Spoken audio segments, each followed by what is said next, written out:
Radio Publique Africaine.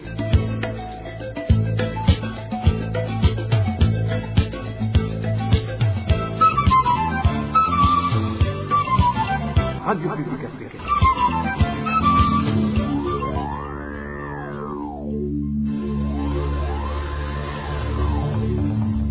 C'est le moment de suivre le journal parlé en français.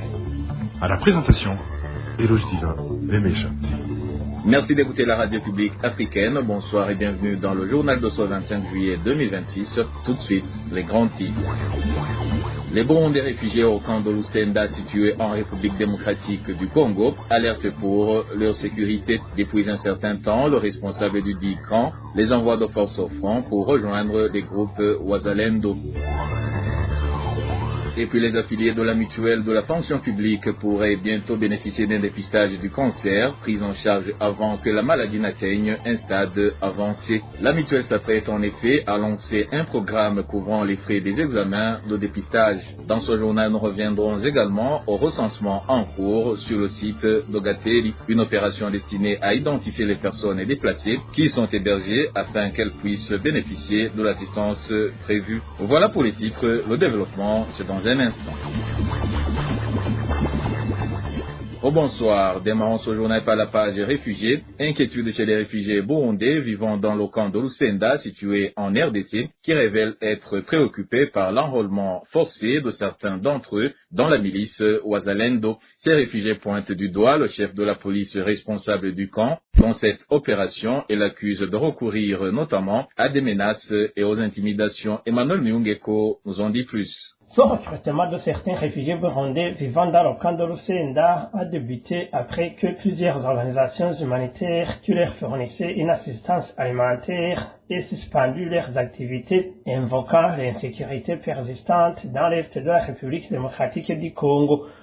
Selon nos sources à Lusenda, le commissaire de police en charge du camp, Masumbuko Rutombo, dirige personnellement ces opérations de recrutement visant principalement les jeunes réfugiés burundais pour les intégrer aux groupes armés Wazalendo. D'après ces mêmes sources, il fait recours à l'intimidation et aux menaces pour contraindre les jeunes à rejoindre ces groupes.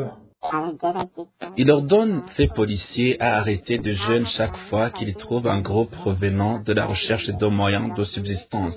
Il arrive aussi qu'ils fassent d'abord emprisonner certains d'entre eux afin de les décourager, les poussant ainsi à quitter la prison pour rejoindre ces groupes armés. Les réfugiés burundais du camp de Lusenda se disent très préoccupés par cette situation. Ils affirment que des jeunes sont enrôlés de force dans les groupes armés Wazalendo, connus pour être impliqués dans de nombreuses exactions, y compris à l'intérieur même du camp. Nos enfants risquent de se retrouver contraints de mener une vie militaire contre leur volonté. Ils sont amenés à vivre avec ces groupes armés qui commettent des assassinats et se rendent coupables de violences sexuelles contre des enfants et des femmes. Les réfugiés lancent un appel au Haut Commissariat des Nations Unies pour les réfugiés HCR afin qu'il intervienne rapidement pour mettre fin à ces pratiques qu'ils estiment contraires aux règles internationales protégeant les réfugiés. Nous demandons que cette situation soit portée à la connaissance du HCR afin que cette organisation soit informée des agissements de ce commissaire dans ce camp. Nos sources indiquent qu'un nombre important de jeunes burundais du camp ont été déjà intégrés au groupe Wazalendo. Certains reviennent régulièrement dans le camp en uniforme militaire. La peur continue ainsi de régner parmi les réfugiés, dans la mesure où le commissaire Masumbuko Rutombo menace de démanteler le camp de Lusenda si les jeunes garçons, les adultes et même les jeunes femmes refusent de rejoindre les groupes armés. Et en page sécurité, un ancien responsable de la police affirme qu'aucun policier ni militaire n'est autorisé à garder une arme à son domicile, sauf en période de guerre. Affirmation faite après la mort de 2 enfants tués récemment par l'explosion d'une grenade au niveau de la colline Gifunzo, située dans la commune de Lutana, en province de Burunga. Je propose d'écouter le témoignage de cet ancien responsable de la police. L'incident qui est arrivé dernièrement chez un policier et qui malheureusement a coûté la vie de ces 2 enfants relève d'un manque de rigueur et de la discipline, tant de crier dans ce corps. En effet, les armes sont régies par un règlement très très rigoureux et qui doit être suivi au quotidien.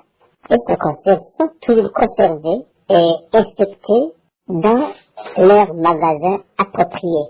Il est donc impensable que des grenades soient conservées au domicile d'un policier et surtout pas à ce moment où l'autorité ne cesse de clamer haut et fort que règne à 100% dans tout le pays. Les armes donc ne devraient pas être traînées dans la rue ou dans n'importe où. C'est vraiment notre clin d'œil adressé à l'autorité pour faire respecter le règlement dans tous les domaines. Et la population de la commune Chibitoke, qui vit essentiellement de la culture du riz, s'inquiète de la famine et la pauvreté qui pourraient les menacer dans les jours à venir. C'est au moment où plus de 80% de cette population n'ont pas cultivé le riz pendant la saison culturelle C, suite au manque de fertilisants. Le point avec Janvier Ninina Hadzwe.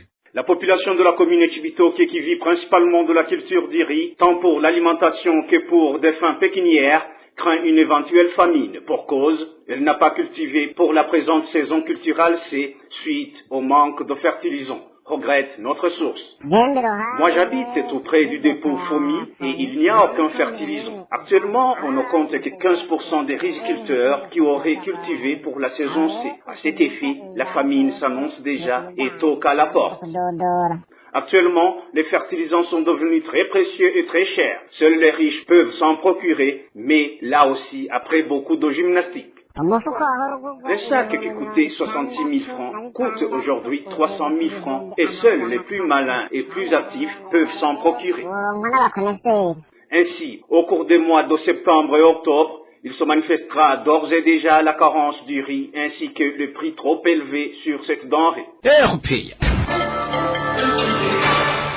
Poursuivons ce journal par la page santé. La mutuelle de la fonction publique compte bientôt lancer un programme de prise en charge des examens de dépistage du cancer pour ses affiliés afin de permettre un diagnostic précoce de la maladie avant qu'elle n'atteigne un stade avancé. L'annonce a été faite ce vendredi par sa directrice générale, Dr Sylvie Zeimana. C'était lors d'une réunion avec les responsables des hôpitaux du pays. Elle a également expliqué que cette décision a été prise en raison de l'augmentation constante du nombre de cas de cancer. On l'écoute.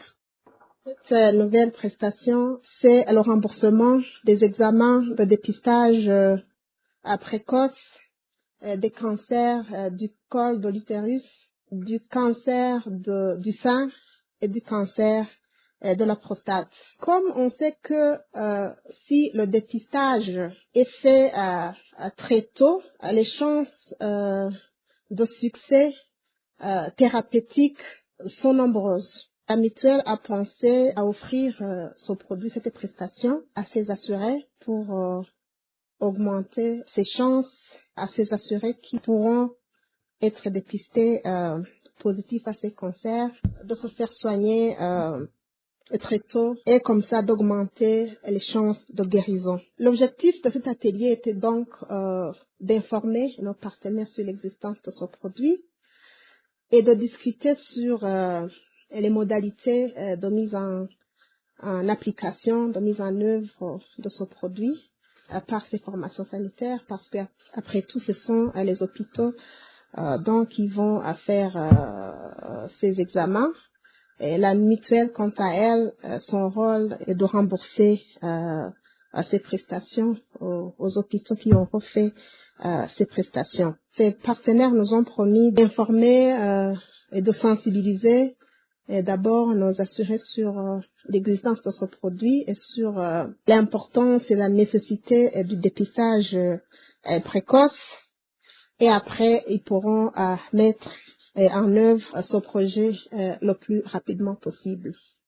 Et en page de société, une pénurie d'eau persiste depuis un certain temps sur la colline de Gihosha, située dans la zone Gihosha, commune de Nahangwa. Les habitants de cette localité craignent que cette situation ne favorise l'apparition de maladies liées au manque d'hygiène. David Claude Mbananayo pour plus de détails. Les habitants de la colline Muyaga, dans la zone Gihosha de la commune Nahangwa, dénoncent une pénurie d'eau potable qui dure depuis près de 3 ans. Selon notre source sur place, les habitants sont contraints de se réveiller en pleine nuit pour aller chercher de l'eau dans les vallées afin de subvenir à leurs besoins quotidiens. Nous faisons face à une grave pénurie d'eau potable. Ceux qui ne sont pas en mesure de se lever très tôt le matin, vers 4 heures, pour aller puiser de l'eau dans la vallée, d'y puiser de l'eau sale. Cette même source indique que cette eau est souvent souillée car certaines personnes, surtout les enfants, y font leurs besoins, ce qui expose particulièrement les enfants à des maladies d'origine hydrique, notamment les infections parasitaires intestinales. Nous puisons l'eau dans une vallée où les conditions d'hygiène sont très préoccupantes. Il arrive que des enfants y fassent leurs besoins, ce qui rend cette eau impropre à la consommation. Pourtant, c'est cette même eau que nous utilisons pour boire, cuisiner et se laver. Dans ces conditions, il devient très difficile de maintenir une bonne hygiène, raison pour laquelle nous craignons sérieusement l'apparition des maladies liées au manque d'hygiène et à la consommation de l'eau insalubre. Face à cette situation, les habitants lancent un appel à la Régie des eaux afin qu'elle rétablisse l'approvisionnement en eau potable dans leur localité avant que des maladies liées au manque d'hygiène ne se déclarent. Et la Croix-Rouge est en train de recenser les habitants du site d'Ogateli, érigé sur la colline Ruhagarika, commune de Bukimanyana, province de Bujumbura. Ces déplacés victimes des inondations de la zone d'Ogatumba apprécient cette activité en cours depuis mercredi de cette semaine. Ils soulignent que cette organisation leur a donné un coup de main dans leur vie difficile. Ces citoyens demandent à tous les bienfaiteurs et au gouvernement du Burundi de les soutenir, surtout pour avoir de quoi mettre sous la dent et leur octroyer des logements appropriés. Suivez plutôt un des habitants du site d'Ogateli qui s'est confié à la RPA. La Croix-Rouge est venue depuis mercredi et elle procède au recensement des gens en disant que l'on veut connaître l'identité de chaque personne. Il passe de ménage en ménage et demande l'identité de l'homme et de la femme, ainsi que l'effectif des occupants de la maison, les garçons et les filles séparément, de même que leur âge. Pour le moment, nous attendons les résultats de cette activité dans la mesure où nous souhaitons avoir des gens qui puissent nous venir en aide pour nous appuyer matériellement afin de retrouver la vie. La vie est dure ici et nous ne voyons pas où aller car nous n'avons plus d'aide. De plus, les tentes commencent à se déchirer. On nous avait promis qu'on va nous construire des maisons depuis cette saison d'été. Donc, nous ne sommes pas au courant de ce recensement réalisé par la Croix-Rouge, mais quand même, nous apprécions cela car la Croix-Rouge nous a souvent aidés depuis notre installation à Morimbi jusqu'ici. Alors, nous aimerions également qu'elle augmente son assistance envers nous, qu'elle puisse toquer à gauche et à droite. Nous lançons un appel au gouvernement du Burundi pour nous approvisionner en vivres et de penser aussi à élever les murs de nos maisons vu que les tentes sont abîmées. Il y a des hommes et des femmes âgés qui ne sont pas capables de creuser pour fabriquer des briques servant pour le montage des murs sur ce terrain caillouteux. Que le gouvernement nous aide afin de ne pas nous retrouver les tôles emportées par la pluie comme on est déjà à la veille de la saison des pluies. Que l'État nous comprenne et pense comment nous pouvons mener une vie normale comme les autres.